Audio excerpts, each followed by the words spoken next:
Hey, welcome to another moment with me.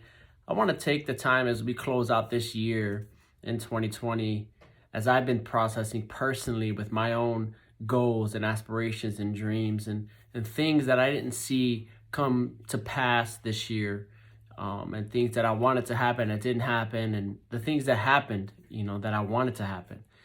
But as I close this end of the year, and I sit and I think about and I pray about and I'm planning for next year, for me, for my life, I need to remind myself, and I'm hoping to remind you, there's different areas that we need to focus on as we are looking to grow, to become all that we're supposed to be, to execute all we're supposed to execute, to be sharp and to be used as a tool in the hand of God. So there's some areas that I want to challenge you and I challenge myself in, to kind of reevaluate this week. It's like the middle week. Reevaluate this week and set goals that are attainable, create new habits, get rid of some old habits, and hopefully see some progression in areas of my life. And hopefully you can see areas in progression. Some of the areas are obviously physical goals.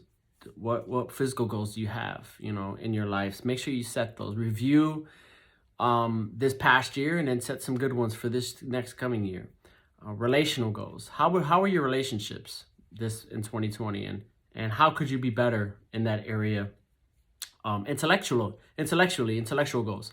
What are some goals intellectually that you achieved this year? Maybe you want to achieve next year. Is that could be reading more books, that could be listening to more podcasts, or that could be going to school, taking a couple classes. What are some things intellectually that you want to grow in?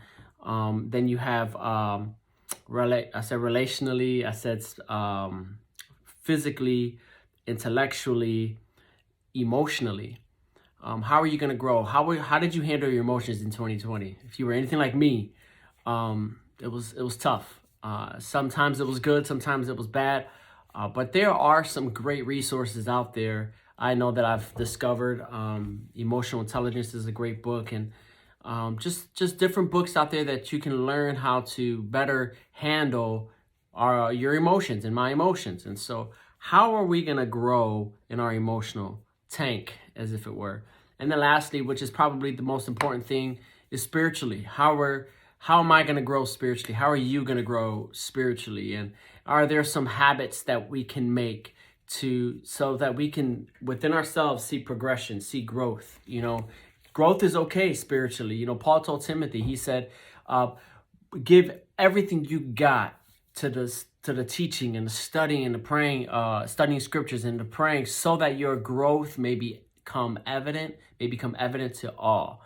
And we're not doing it for people, but there is this visible, tangible opportunity for you and I to grow spiritually. So, how are you going to do that? Is it maybe becoming a life group leader this year and pouring into someone? Is it maybe joining a ministry and saying, hey, I've never tried this before, but I'm willing to learn? Is it maybe starting in that outreach or reading through the Bible this year? Is it starting a Bible study?